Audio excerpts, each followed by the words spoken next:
Welcome, ladies and gentlemen. We're here for our press conference for the USF2000 Championship. A fantastic race for the drivers, the very first rung of the Mazda Road to Indy.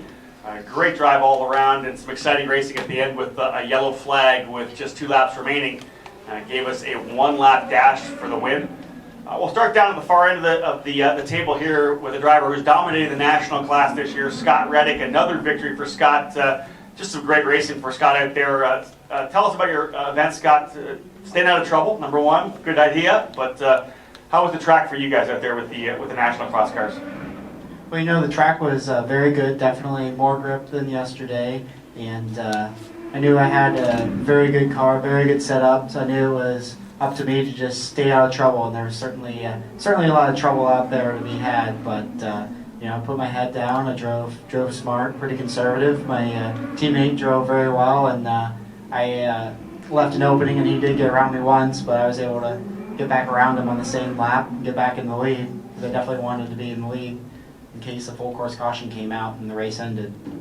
How do you feel with the adjustment on the cars? You've been able to stay with the track as it's been evolving. Obviously, so much rubber going down, different sections. Do you feel like you've been on top of the setup?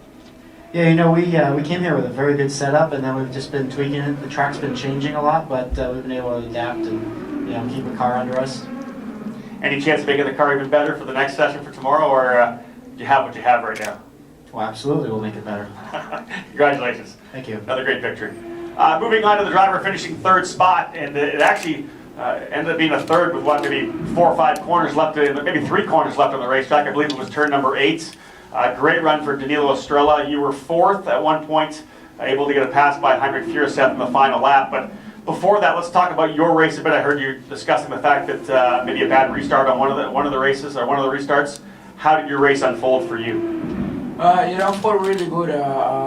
We started 11, unfortunately, and on the first start I lose 2 or 3 spots, and then I was gaining, then I'm gaining them again. And on the first restart was okay, it was not bad.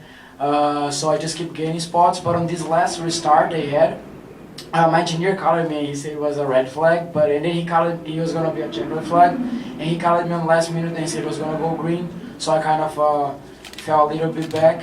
But I was, you know, fortunate enough to overtake Henrik, and he was nice enough to, you know, don't do anything crazy, and was good. And I think we got the 2nd quickest lap, so we're gonna be starting P2 tomorrow. And you know, I'm a short guy, but I like big trophies, so I'm going to the big one. And was good. It was a good race. Your car itself, the setup-wise, do you think you can make it better? Did you have to use the bars a lot, like adjust the bars in the car, or do you think you can make it quite a bit better for tomorrow? Yes, that's exactly what happened with us on qualify. We had a really good setup on practice too, and we were leading it really good. And on qualify, I got a huge oversteer, and we corrected that for today's race. In today's race, you got understeer, so I had to move the bar softer, the front bar softer. So we're gonna sit down, look the data, and discuss about it. Maybe we're gonna change something for tomorrow race and try to get that win. Congratulations on an exciting final lap. Well done. Thanks a lot. All right, moving on to the 2nd place driver, Florian Latorre. I know Florian doesn't speak a lot of English, so we'll give him a chance to answer as much as he likes. Florian, bottom line, a really good race for you, a great weekend. You've been fast from the very beginning. Tell me your thoughts on the race today. Yeah, so we start the weekend with a great car. So the team rode very good between Indianapolis and here. So the car was when we come here with the car, we put the car on the track, and she works very good. So yeah, the team do a great job. On the final lap, obviously you would like to have challenged for the win, but instead had to kind of defend from Furisev, from Heinrich. When did you know that you didn't have enough to go for the win? Yeah, the last restart was very hot because all the guys behind knows that he stayed just 1 lap, so all the guys want to go in the podium, so it was very hot. Congratulations, 2nd place, well done. Thank you.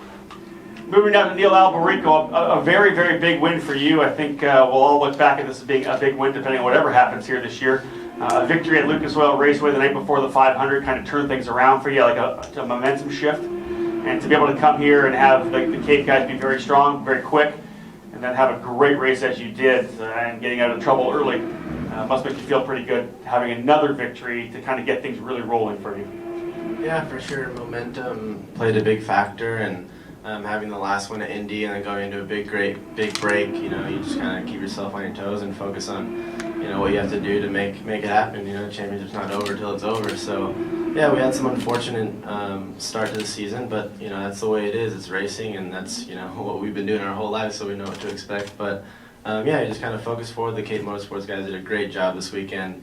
You know, there's not a lot of track time here, and you have to maximize every session, every lap that you can get on a street course. So, yeah, the team's doing a great job, and yeah, couldn't be happier for today's race, and you know, starting on pole tomorrow, getting the pole, trying to score maximum points, and you know, keep focusing forward.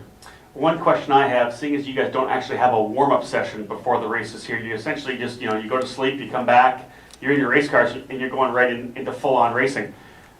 Is it? Can you learn enough on even the warm-up lap, or is it the first lap where you actually get the first chance to feel how that track is going to be? Because it changes so much.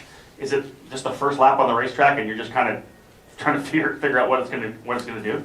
Yeah, I mean, there's certain things that you can do to figure it out, but at the end of the day, I think you just gotta figure out more than the guy behind you. So, yeah, it's good. I mean, yeah, everybody's in the same situation, so you know, the more you can figure out on your own and just focus on your own deal, and what everybody else does is kind of out of your control. So, get good restarts, get good laps, out laps, and you know, pull away and run as fast as you can. Basically, it's a sprint race, so you try and lead every lap you can.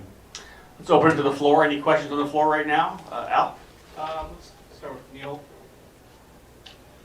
Knowing this is a street court race and there's probably going to be incidents, how important was it in practice and qualifying to work on doing, you know, a fast lap right on pole tires?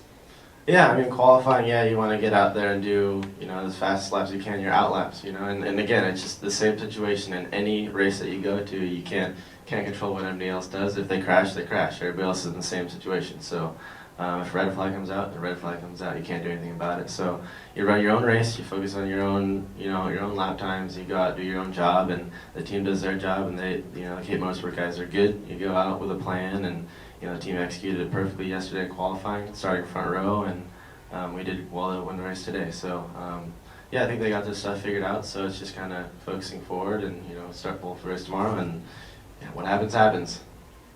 Any other questions? There's been big breaks between the races, so you've been off now since Indy, and now you come into a weekend with a doubleheader. How do you prepare for the weekend, and how do you keep your racecraft up in between sessions? Sure, I mean, yeah, that's a fair question. All these guys, we've grown up karting, and you kind of kart and a lot. It's a big part of, you know, keeping yourself sharp.